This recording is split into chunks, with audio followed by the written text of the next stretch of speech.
All right, so we're going to go back to the Bohr model, and then we're going to get into the quantum mechanical model of the atomic structure. Now, you remember Bohr based his model on kind of a small solar system, planetary orbits, that kind of stuff. So let's look at lithium. Lithium has 3 electrons. Okay, it's got neutral lithium's got 3 protons, 3 electrons, and various kinds of numbers of neutrons.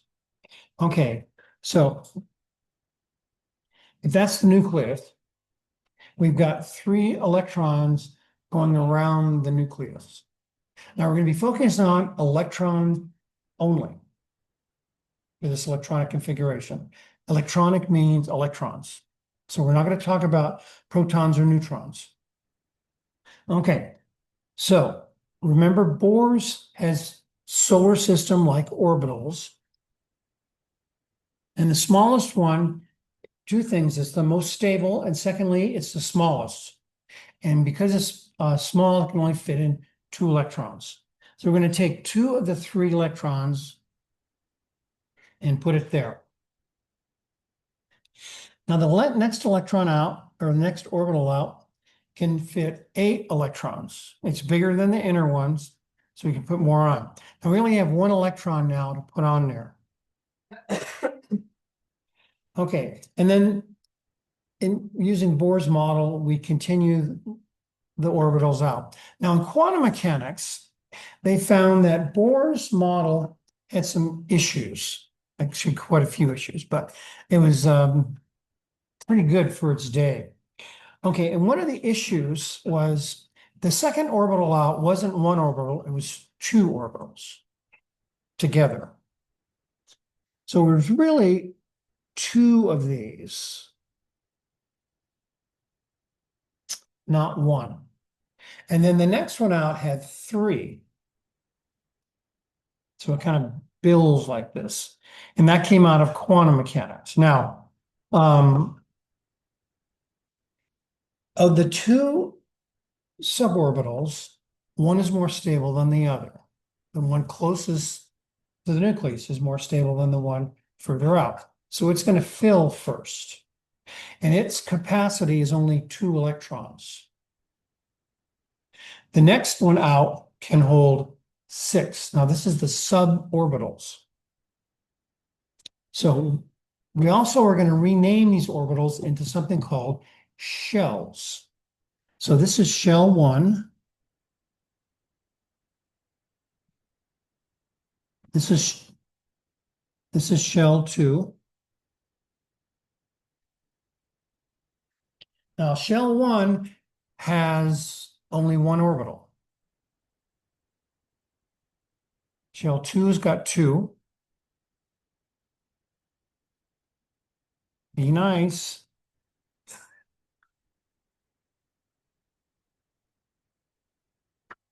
Oh.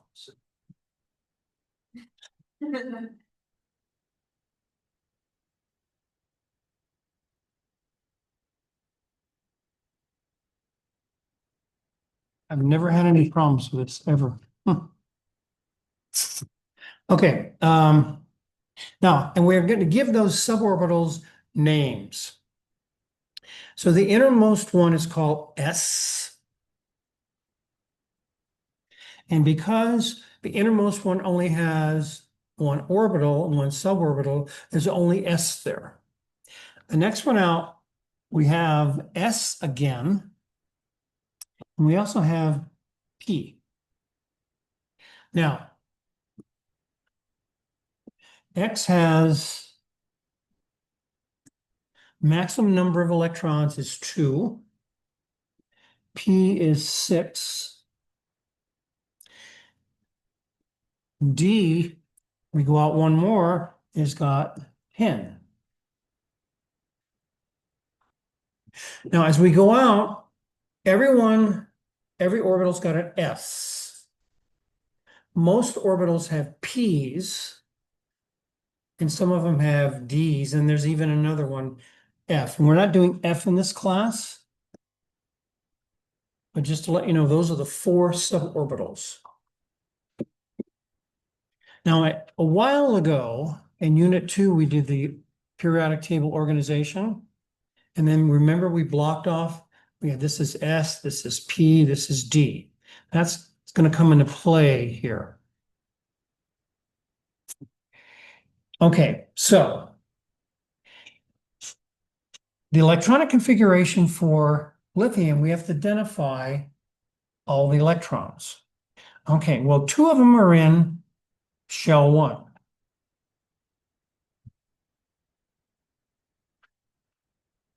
So that's for the 2 first electrons. That's shell.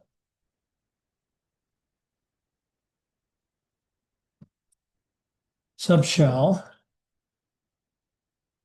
number of electrons in that. Now we haven't accounted for all 3 though. We've only accounted for 2. So the other one is in the next shell out, which is 2, and it's in the first inner orbital of that next one out. So that's the S, and there's 1 of them in there. So this is the electronic configuration for lithium. Now, these I've got to add up to 3. So those have got to, all the superscripts have to add up to the total number of electrons. No, it's only 1.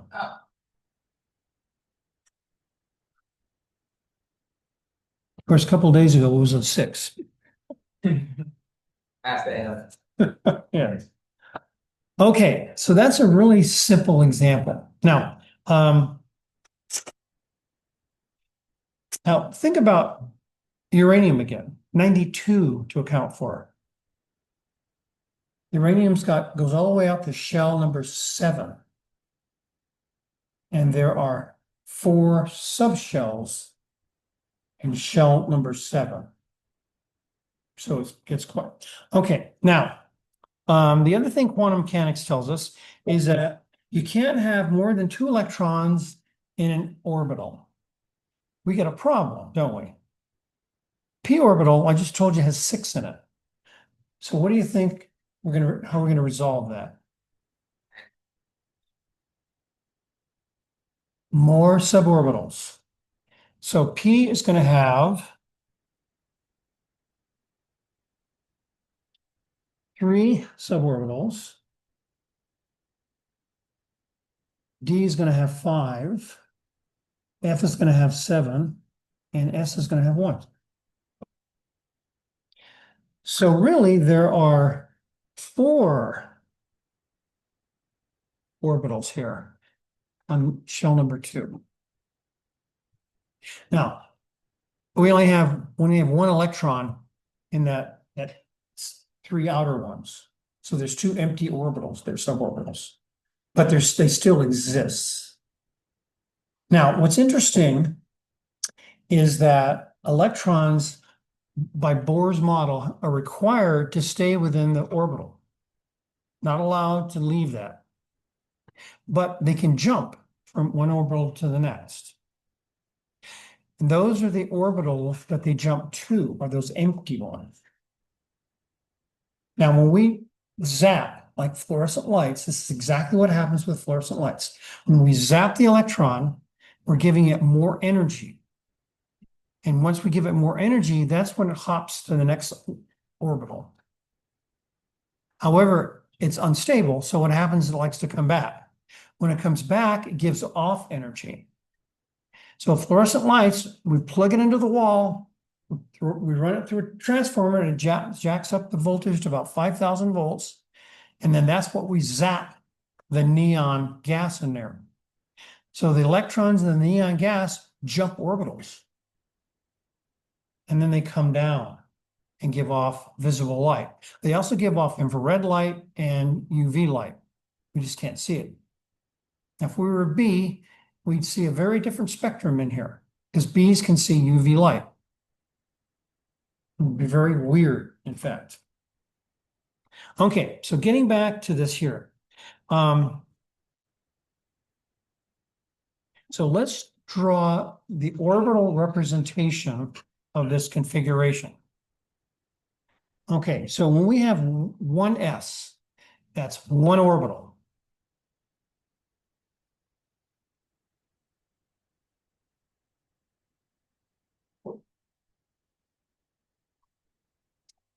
And I put two electrons in that orbital. Notice I used arrows. And the arrows, one goes up, one goes down. Now, the reason why I do that is because electrons have a magnetic component to it. This is why metals are magnetic, it's because of electrons.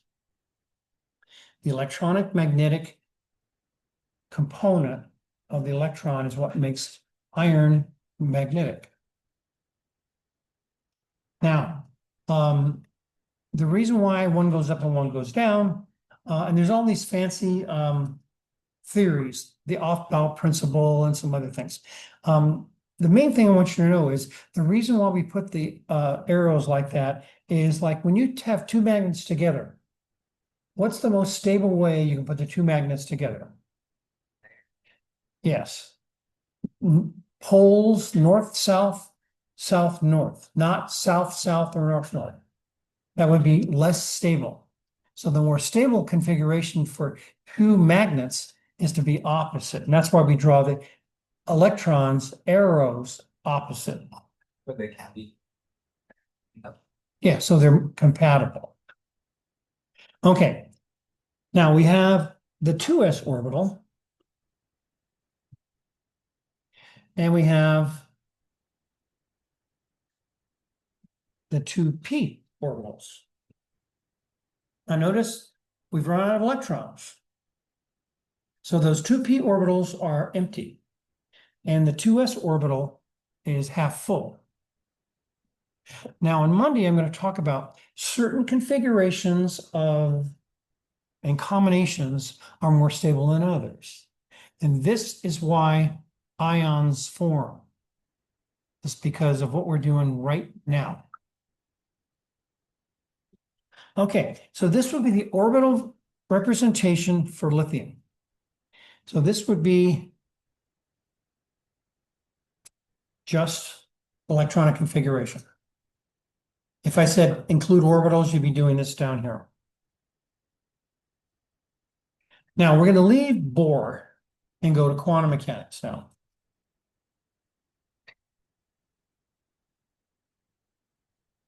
Quantum mechanics is very weird. And I'm being really serious. I think it's weird because it's a statistical model. It's not, like Bohr's is really easy to understand. Electrons are running around orbital. Quantum mechanics is not that way at all. Quantum mechanics says you cannot describe the orbital. It's built into the model. It's like, you heard the thing about Schrodinger's cat? That is what they're talking about. You can't describe the orbital. Now, you can say statistically where the electrons are probably going to be. And I gave you this example before. Remember with Rayleigh's smokers? Okay, let me give it to you again. We go to Rayleigh's. On the side of Rayleigh's store, there's a door and there's a whole bunch of cigarette butts on the ground. And we figure that's where smokers are. So I know where to go if I want to find cigarette butts where the smokers are. Well, I'm not sure how they got there. They could be customer cigarette butts or employee cigarette butts. All I know is that's where I go.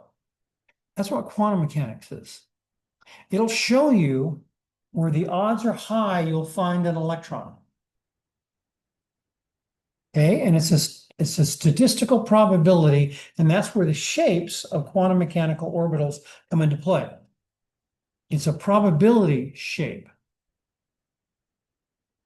See, to me, I find that very foreign. And you have to be a certain mindset to go, oh yeah, that makes sense, So I tried to come up with some concrete example of quantum mechanics. That's how I came up with smokers at Rayleigh's. To me, that makes sense. Okay. And this is where the SPDF comes from. Those are the areas where you can statistically find electrons. And they have shapes. The S is kind of a spherical shape.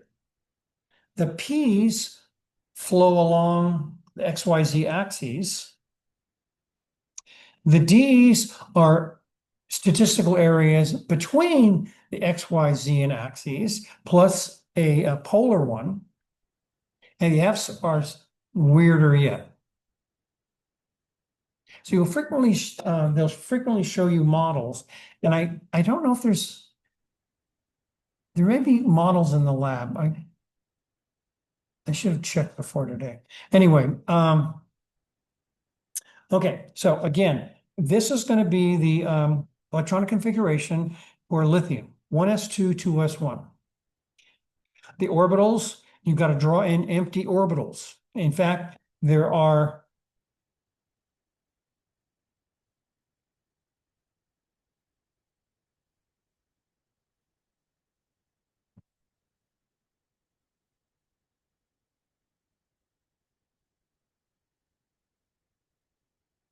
empty 3 orbitals up there.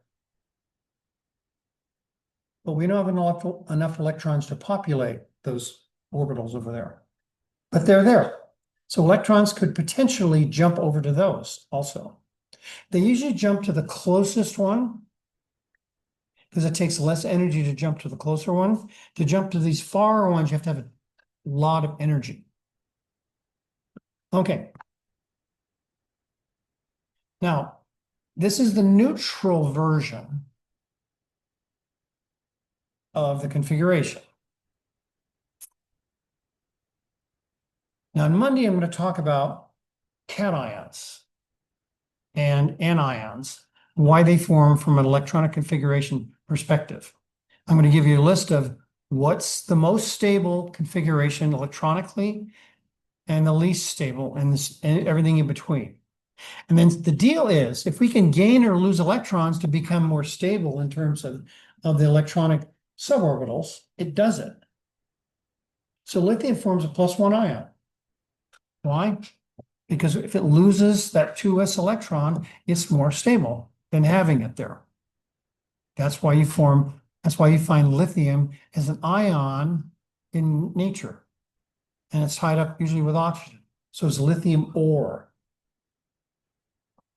Okay, so that was a pretty simple one. Let's do a more complex one. Let's do oxygen. No, let's not oxygen. Let's do nitrogen. Okay, so how many electrons? Now I'm talking about total number of electrons. Okay, so nitrogen's got 7 total electrons. Okay, it's got bivalence. I'm not talking about valence now. I'm talking about total number of electrons. Okay, so we're going to start filling them from the inner part out because the inner orbitals are more stable, so they get filled first. And we're just kind of putting those orbitals in. It's like putting marbles down on a chart on the floor. So first we've got the 1s's. How many electrons can fit in the 1s again? 2. That accounts for 2 of the 7. Let's go to 2s. How many can fit in that one? 2. So that accounts for 4 of the 7 electrons. We have 3 left. So I'm going to put all 3 of those. The P can hold 6 total. 3 sets of 2, 6 total. So 2 plus 2 plus 3 is 7. So this is the electronic configuration for nitrogen. Now let's do the orbital version.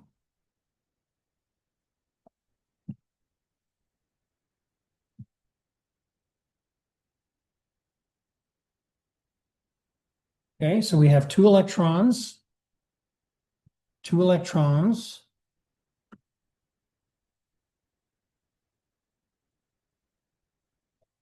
And it doesn't matter if the first one's up or down, as long as they're opposite. Doesn't matter. Okay, so there's 3 and the 2p now. Now, this is the way they're going to go. There's 2 ways we can do this. One way is to go like this. And another way is like that. One's more stable than the other. Which do you think is the most stable? Bottom or top? You're wrong. It's the bottom. You should have known you were being set up. This is called the Aufbau principle. And what happens is, and don't write that down, worry about it. In 1A, you're gonna have to write it down, but not here. Basically, it's more stable if we spread out the electrons.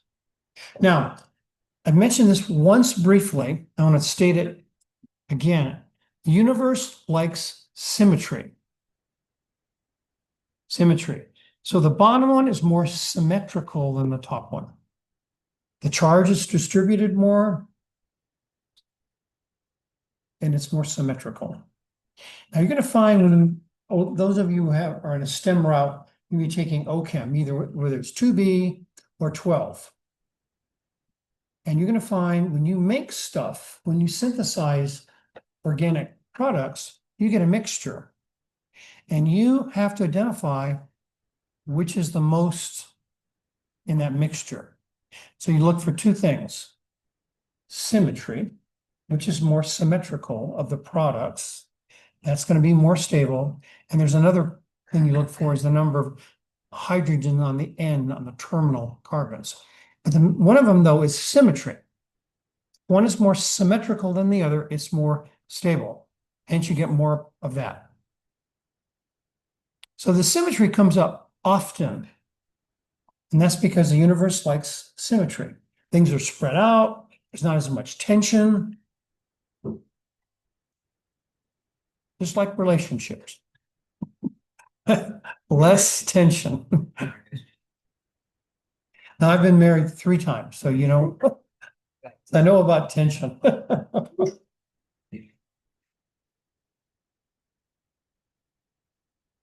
Okay, so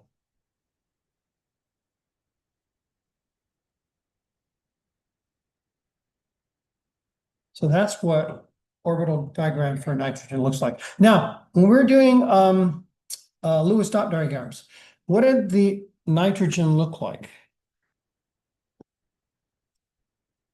How many singletons did nitrogen have? 3. How many pairs? 1. Okay, so we have a pair, 3 singletons. That's where that comes from.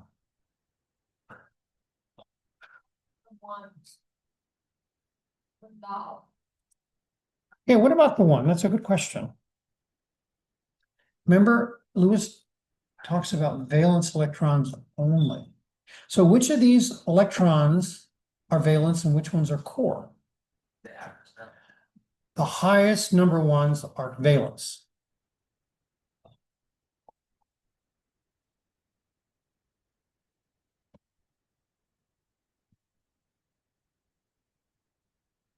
So see how all this ties together? At the time, you didn't know why you had 3 singletons and stuff. This is why.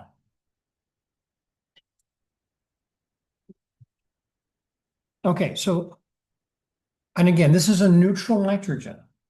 Now, nitrogen likes to form a -3 charge.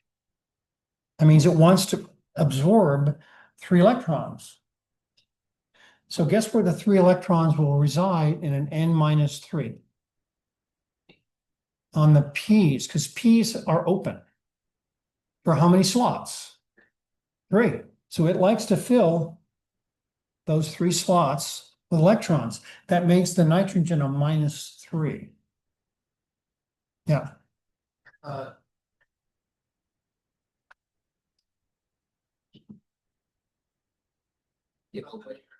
Huh? Some of them want to take away also, yeah. So electrons can come and go.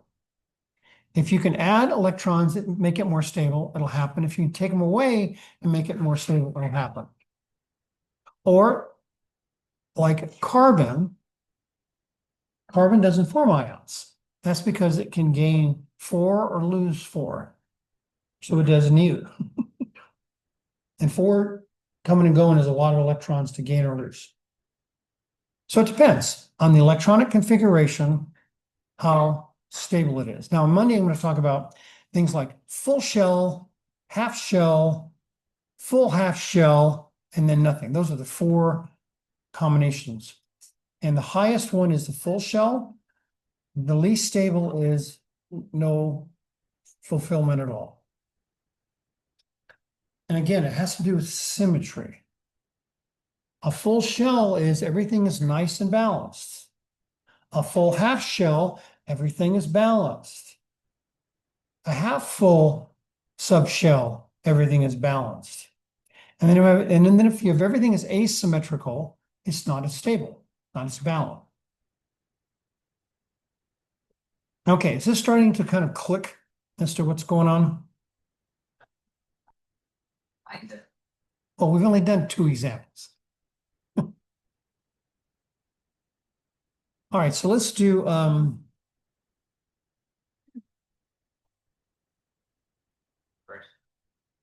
let's do yeah,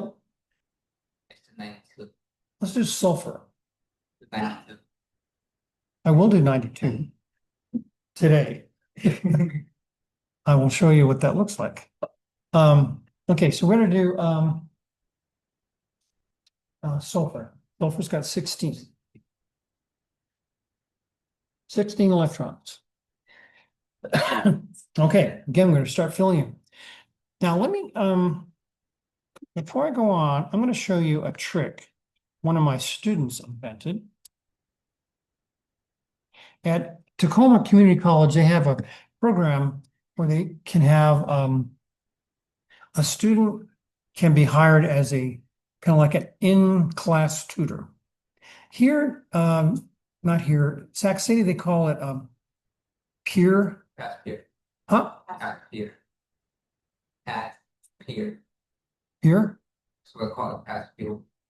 Oh, I didn't know they had one here. Yeah. Past peer, like past P-E-E-R. Past peer. Oh, okay. They have the same thing in up there in Tacoma. And one of my students invented this way to help students find the configuration. Now, she had 3 small children, and she was always telling them stories. So she was very concrete in everything she did. Okay, so I need to throw down a periodic table here.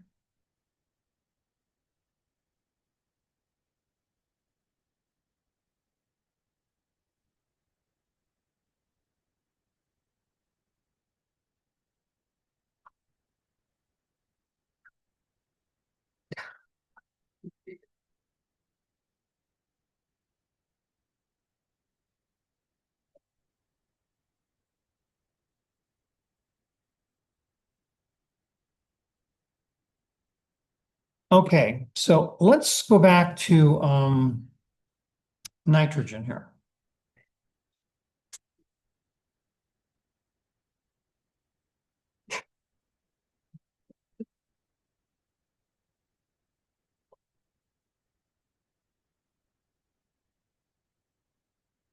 Now, if we think about shell, okay, this is shell 1.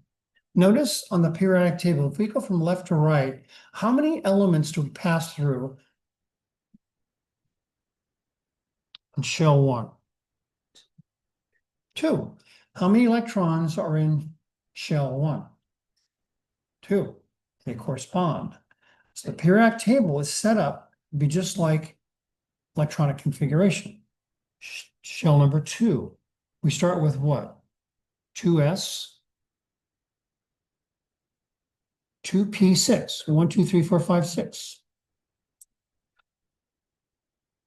3, 3s2. Now the 3 is tricky, and I'm going to mention it. I'm going to tell you about it later. That's 10, and then we go to 6. So it goes 3s2, and then it jumps. It doesn't go down to the 3D. It jumps over to the 3p's, and there's 6 there. Shell number 4, we go 4s2, 3d10 up to 4. Where is it? 4p. So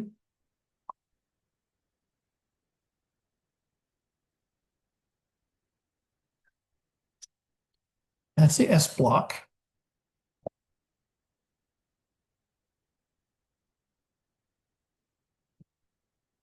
P block.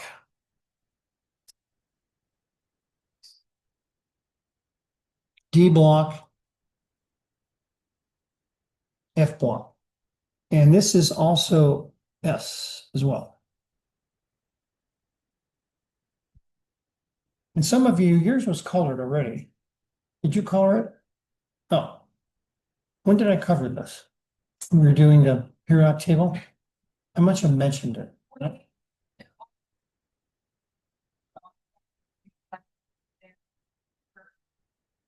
Electrons, you can call them, or the number of. Yeah. Anyway, we mentioned this before, but this is where it's going to come in. Okay, so we're going to look at sulfur now. This is what my student helper came up with. We're going to take a journey on the periodic table. And as we go on the journey, we're going to write down our journey. And that journey is through the blocks on the periodic table. So we want to find the electronic configuration for sulfur. Okay, so we start our journey at hydrogen. Every journey starts with the first step, right? First step is hydrogen. So we're going to go, as we go through the periodic table, we're going to be writing down as we go through these different blocks. Okay, so we're starting with shell number 1 as we go through there. Okay, that's 1s2.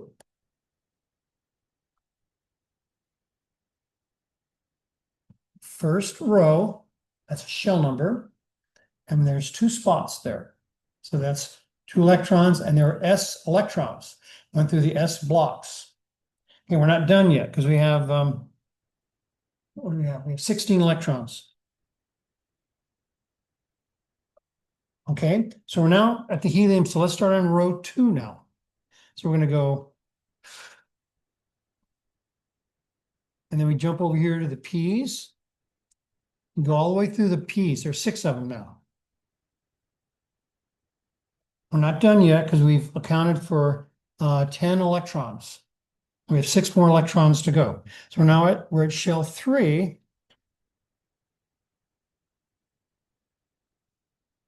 And we jump over here to the P's, and we're 1, 2, 3, 4 into the P's. That's electronic configuration for sulfur. But we did it by just going along the periodic table. So you don't have to memorize anything. All textbooks have this funny diagonal thing to do electronic configuration. You have to memorize that. This you don't have to memorize.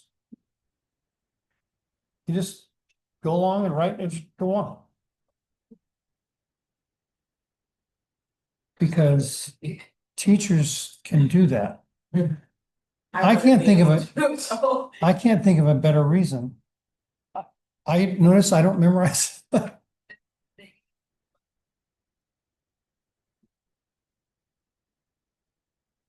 Right. And some teachers make you memorize just a few of them, the real common ones. Others make you memorize the top half, others the whole thing. It depends who you have. And then there's teachers that don't make you memorize anything, just give you the correct table. Teacher. Teacher, just take her class. Okay, so does this process make sense? That's what she invented, based on storytelling from her children. Yeah.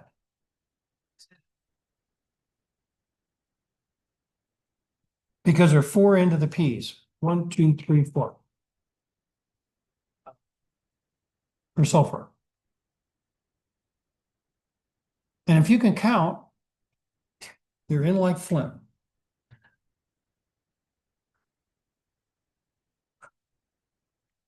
Okay, now here's good old uranium down here.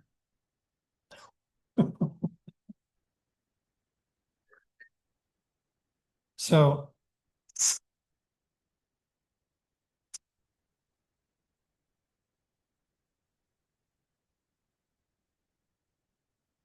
okay, so let me show you what uranium looks like. And you don't have to write this down, but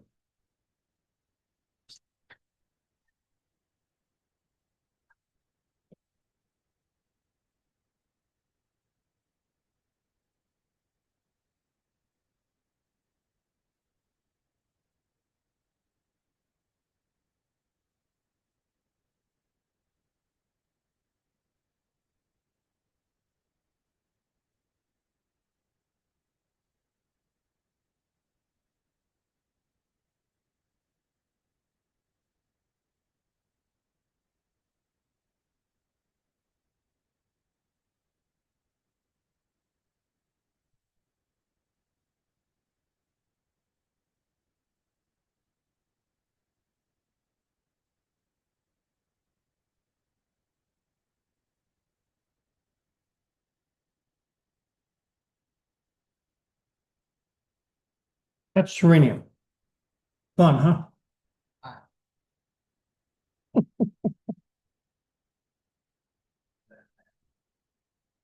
Just now using my student's method, you can do that. We're just going through and keep going till you end up with you.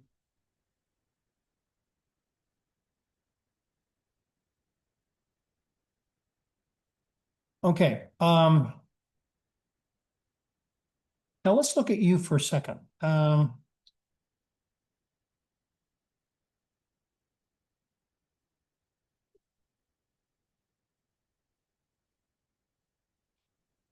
That's the valence electrons. These are the core. So it's mostly core electrons. The bigger the atom, the more core electrons it has. The valence are only the outside ones. And they're the electrons that come, electrons that go.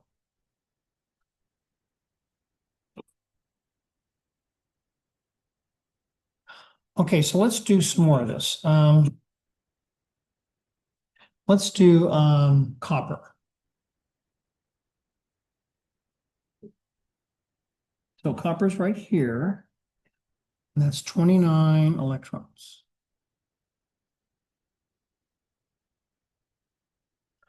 Okay, so I'm going to use my journey through the periodic table.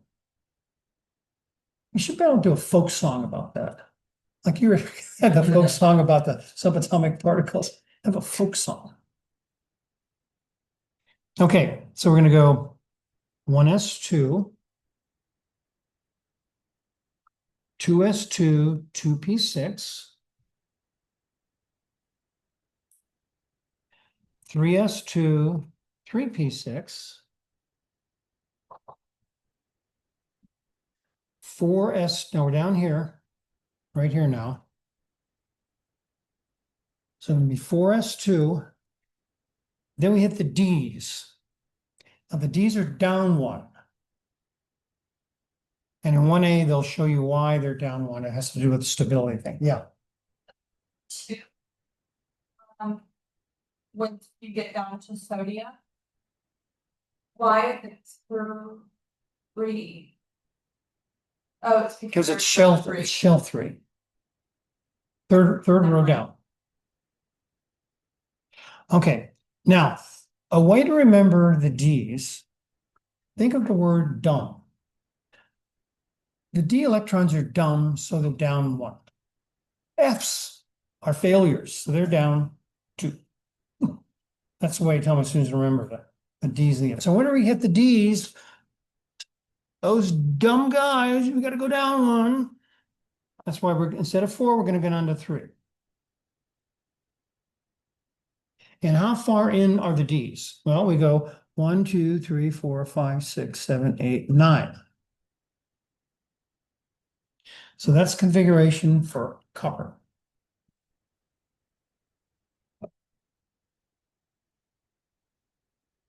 Now, what we could do is I'm going to erase the uranium. I'm going to put the copper orbitals below.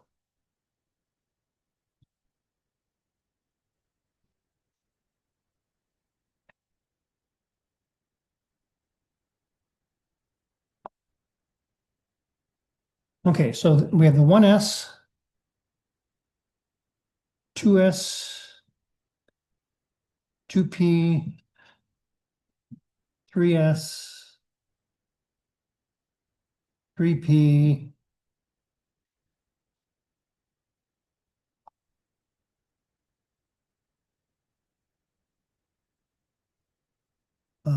4s, 3d.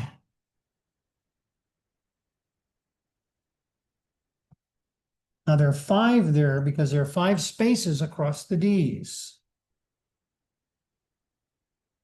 And then, okay, so now we fill in here. 1s2, 2s2, 3p6, 3s2, 3p6, 4s2, and 3d9.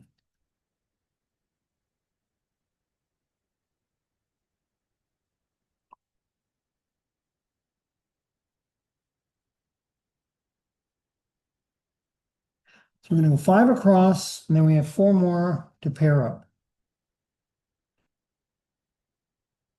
So we have 1 unpaired. All the rest are paired up. So that's both the orbital and the electronic configuration for copper. Copper neutral.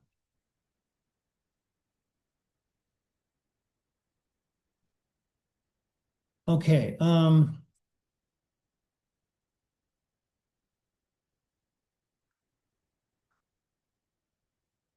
going to do one more thing today, and then we're going to talk on Monday about ions. Yeah.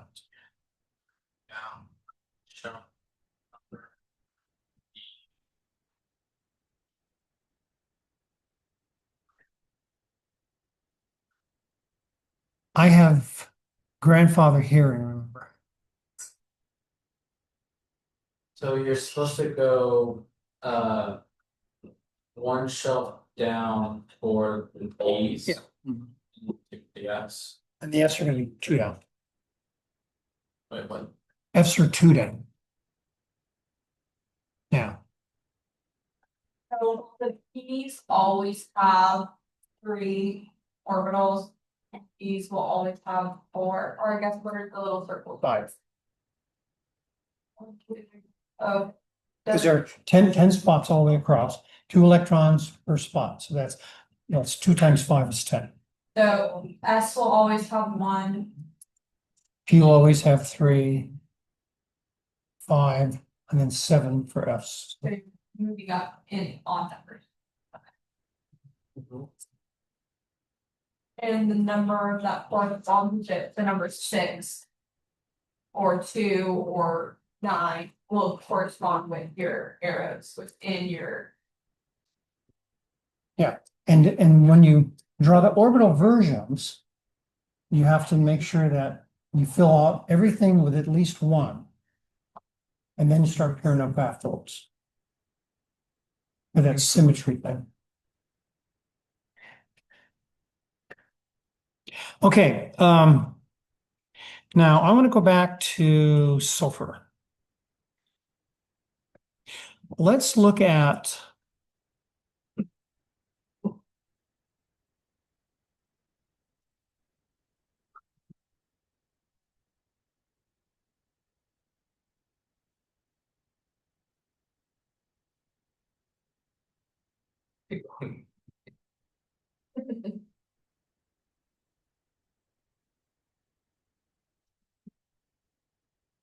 Okay, so that's sulfur. Now let's look at neon.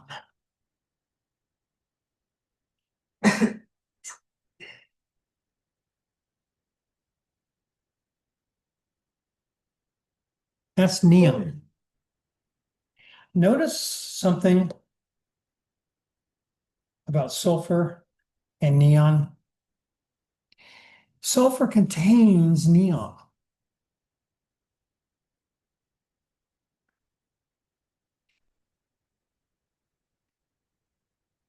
Those are the same. So a way of abbreviating configurations is you go like this.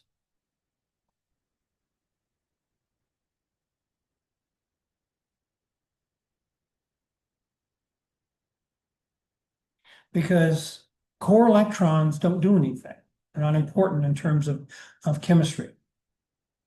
So we just write it as, that's just the core. Now to find the proper, and this only works for the noble gases, to find the correct noble gas, you go up a row and all the way to the end. So sulfur is here. So we go up a row and all the way to the end, and that's neon. So sometimes they call this abbreviated configuration versus full configuration. In this class, we're going to call it abbreviated and full. But you may write the configurations either way. But to understand why we write it this way is this represents the core that does no chemistry because they're extremely stable, so they don't want to come or go. And this is the valence. So all we're doing is representing electrons that are going to be engaged in the reaction, not the core. This is where the rubber meets the road, is the valence.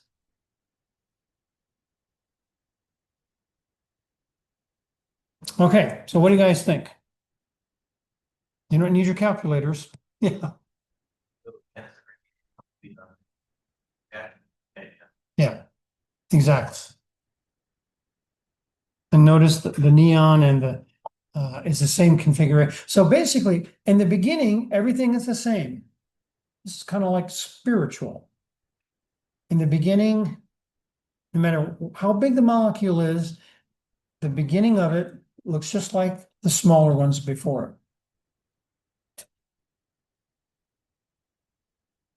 It's really kind of, so once you know this deal, like I notice how fast I wrote out the uranium.